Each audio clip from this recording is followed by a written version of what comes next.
ದಾವಣಗೆರೆ ದಕ್ಷಿಣದಲ್ಲಿ by election ಕಾವು ಜೋರಾಗಿದೆ. ಎಲೆಕ್ಷನ್ಗೆ ದಿನಗಣನೆ ಶುರುವಾಗ್ತಿದ್ದಂತೆ ಘಟಾನುಘಟಿ ನಾಯಕರು ಪಕ್ಷದ ಗೆಲುವಿಗೆ ಓಟದ ವೇಗ ಹೆಚ್ಚು ಮಾಡಿಕೊಂಡಿದ್ದಾರೆ. ಮತಪ್ರಭುಗಳ ಮನವೊಲಿಸಲು ಅಭ್ಯರ್ಥಿಗಳು ಪ್ರಚಾರದಲ್ಲಿ ಬ್ಯುಸಿಯಾಗಿದ್ದಾರೆ. ಶ್ರೀನಿವಾಸ್ ಟಿ, ದಾಸಕರಿಯಪ್ಪ ಹಾಗೂ ಸಮರ್ಥ ಶಾಮನೂರು ಬಿರುಸಿನ ಪ್ರಚಾರಕ್ಕೆ ಶಾಸಕರು, ಎಂಎಲ್ಸಿಗಳು ಕೈ ಜೋಡಿಸಿದ್ದಾರೆ. ಕಾಂಗ್ರೆಸ್ ಅಭ್ಯರ್ಥಿ ಪರ ಡಿಸಿಎಂ ಡಿಕೆಶಿ ಪ್ರಚಾರದಲ್ಲಿ ಭಾಗಿಯಾಗಿದ್ದರು.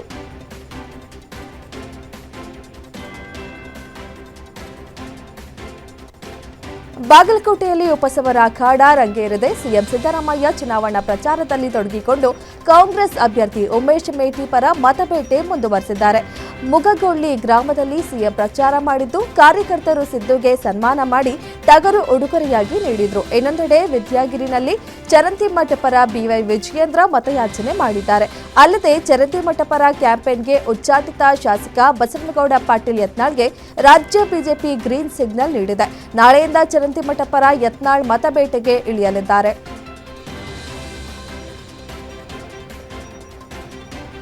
ದಾವಣಗೆರೆ ದಕ್ಷಿಣ ಕ್ಷೇತ್ರದಲ್ಲಿ ಉಪಚುನಾವಣಾ ಕಣ ರಂಗೇರಿದೆ. ಬಂಡಾಯ ಅಭ್ಯರ್ಥಿ ಸಾದಿಕ್ ಪೈಲ್ವಾನ್ ಮನೆಗೆ ರಾಜ್ಯ ಕಾಂಗ್ರೆಸ್ ಉಸ್ತುವಾರಿ ರಣದೀಪ್ ಸಿಂಗ್ ಸುರ್ಜೇವಾಲಾ ಭೇಟಿ ನೀಡಿದ್ರು. ಡಿಕೆಶಿ ಬಂದು ಮಾತುಕತೆ ನಡೆಸಿದ ನಂತರ ಸುರ್ಜೇವಾಲಾ ವಿಸಿಟ್ ಮಾಡಿದ್ದಾರೆ. ಕಾಂಗ್ರೆಸ್ ಟಿಕೆಟ್ ಸಿಗದಿದ್ದಕ್ಕೆ ಸಾದಿಕ್ ಬಂಡಾಯ ಎದ್ದಿದ್ರು. ಬಂಡಾಯ ಶಮನ ಬಳಿಕ ಕಾಂಗ್ರೆಸ್ ಗಣ್ಯರು ಸಾದಿಕ್ ಮನೆಗೆ ಭೇಟಿ ನೀಡಿದ್ದಾರೆ.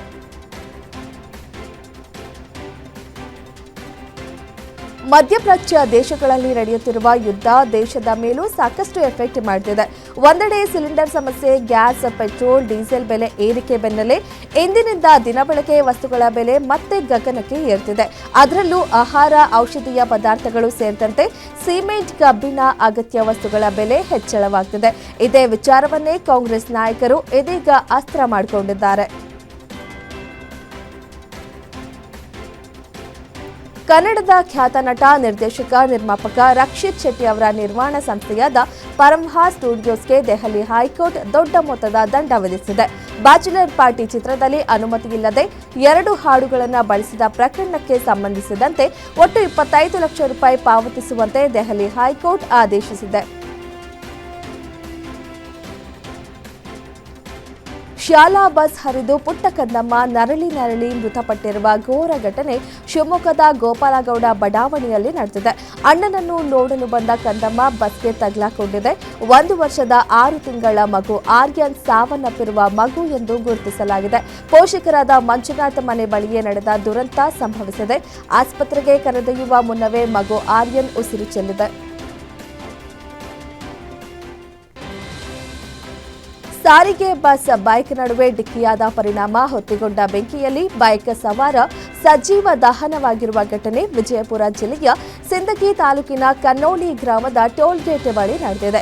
ದೇವರಹೆಪ್ಪರಗಿ ತಾಲೂಕಿನ ಮುಳಸಾವಳಗಿ ಮೂಲದ ಅಭಿಷೇಕ್ ನಾಗರಾಳ ಮೃತ ಯುವಕನಾಗಿದ್ದು, ಬಸ್ನ ಚಾಲಕ ಮತ್ತು ನಿರ್ವಾಹಕ ಸೇರಿ ಪ್ರಯಾಣಿಕರು ಪ್ರಾಣಾಪಾಯದಿಂದ ಪಾರಾಗಿದ್ದಾರೆ.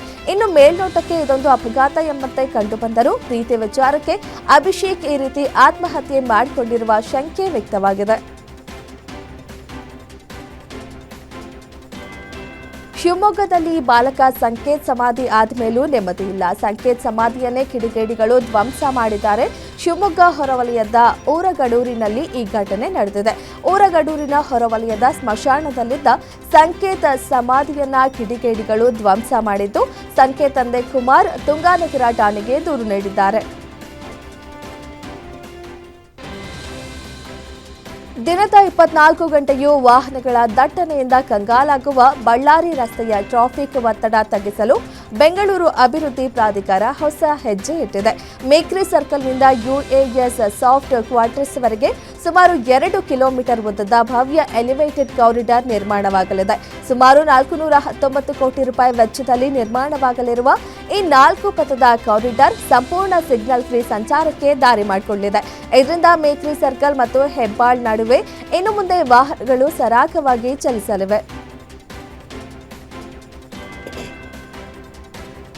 ಇಂದು ತ್ರಿವಿಧ ದಾಸೋಹಿ ಶತಾಯುಷಿ ಸಿದ್ಧಗಂಗಾ ಮಠದ ಶಿವೈಕ್ಯ ಶಿವಕುಮಾರ ಮಹಾಶಿವಯೋಗಿಗಳ 119ನೇ ಜನ್ಮದಿನೋತ್ಸವ ಅದ್ದೂರಿಯಾಗಿ ನಡೆಯಲಿದೆ. ಈ ಅಭೂತಪೂರ್ವ ಕ್ಷಣದಲ್ಲಿ ಭಾಗಿಯಾಗಲು ರಾಷ್ಟ್ರಪತಿ ದ್ರೌಪದಿ ಮುರ್ಮು ಆಗಮಿಸುತ್ತಿದ್ದಾರೆ. ಹೀಗಾಗಿ ಸಕಲ ತಯಾರಿ ಮಾಡಿಕೊಂಡಿದ್ದು ಬಿಗಿ ಪೊಲೀಸ್ ಬಂದೋಬಸ್ತ್ ಮಾಡಲಾಗಿದೆ. ಶಿವಕುಮಾರ ಸ್ವಾಮಿಗಳ ಧಾರ್ಮಿಕ ಕೈಂಕರ್ಯಕ್ಕೆ ರಾಷ್ಟ್ರಪತಿ ದ್ರೌಪದಿ ಮುರ್ಮು ಇಂದು ಸಾಕ್ಷಿಯಾಗಲಿದ್ದಾರೆ.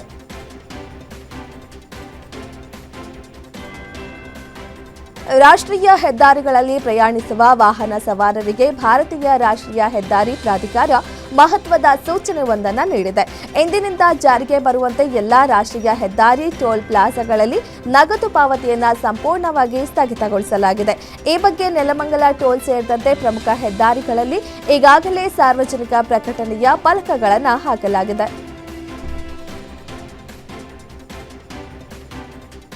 ರಾಷ್ಟ್ರೀಯ ಹೆದ್ದಾರಿಗಳಲ್ಲಿ ಸಂಚರಿಸುವ ವಾಹನ ಚಾಲಕರಿಗೆ ಇದೀಗ ಕೇಂದ್ರ ಸರ್ಕಾರ ಫಾಸ್ಟ್ಯಾಗ್ ವಾರ್ಷಿಕ ಪಾಸ್ ದರವನ್ನು ಹೆಚ್ಚಿಸಿದೆ.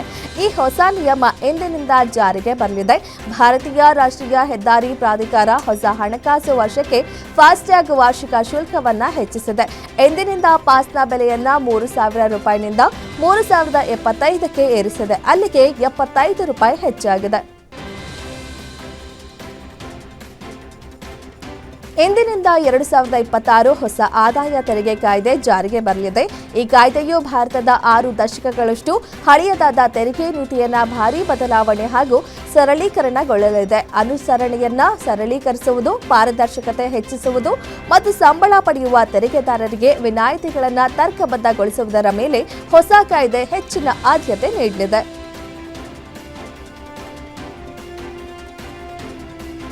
ಆದಾಯ ತೆರಿಗೆ ನಿಯಮಗಳಲ್ಲಿ ಏಪ್ರಿಲ್ 1ರಿಂದ ಮಹತ್ವದ ಬದಲಾವಣೆ ಆಗಲಿದೆ. ಮುಖ್ಯವಾಗಿ 1961ರ ಹಳೆಯ ಆದಾಯ ತೆರಿಗೆ ಕಾಯ್ದೆಯ ಬದಲಿಗೆ ಆದಾಯ ತೆರಿಗೆ ಕಾಯ್ದೆ 2025 ಜಾರಿಗೆ ಬರಲಿದೆ. ಹೊಸ ತೆರಿಗೆ ಪದ್ಧತಿಯಡಿ ವಾರ್ಷಿಕ ₹12 ಲಕ್ಷ ವರೆಗಿನ ಆದಾಯಕ್ಕೆ ಯಾವುದೇ ತೆರಿಗೆ ಪಾವತಿಸುವ ಅಗತ್ಯವಿಲ್ಲ. ಸ್ಟ್ಯಾಂಡರ್ಡ್ ಡಿಡಕ್ಷನ್ ಮಿತಿಯನ್ನ ₹50,000 ನಿಂದ ₹75,000ಗೆ ಹೆಚ್ಚಿಸಲಾಗಿದೆ. ಇದು ಸಂಬಳ ಪಡೆಯುವ ಉದ್ಯೋಗಿಗಳು ಮತ್ತು ಪಿಂಚಣಿದಾರರಿಗೆ ಮಾತ್ರ ಅನ್ವಯಿಸುತ್ತದೆ.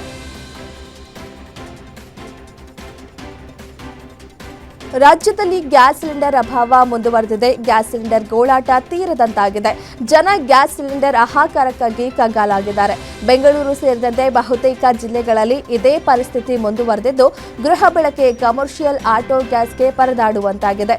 ಇದರಿಂದ ರಾಜ್ಯದಲ್ಲಿ ಗ್ಯಾಸ್ ಸಿಲಿಂಡರ್ ಗೋಳಾಟ ಮುಂದುವರೆದಿದೆ. ನಗರದ ಹಲವು ಏಜೆನ್ಸಿಗಳಲ್ಲಿ ವಾಣಿಜ್ಯ ಸಿಲಿಂಡರ್ ತಲುಪ್ತಿಲ್ಲ. ಹೀಗಾಗಿ ಏಜೆನ್ಸಿ ಆವರಣಗಳಲ್ಲಿ ಖಾಲಿ ಸಿಲಿಂಡರ್ಗಳು ಉಳಿದಿವೆ.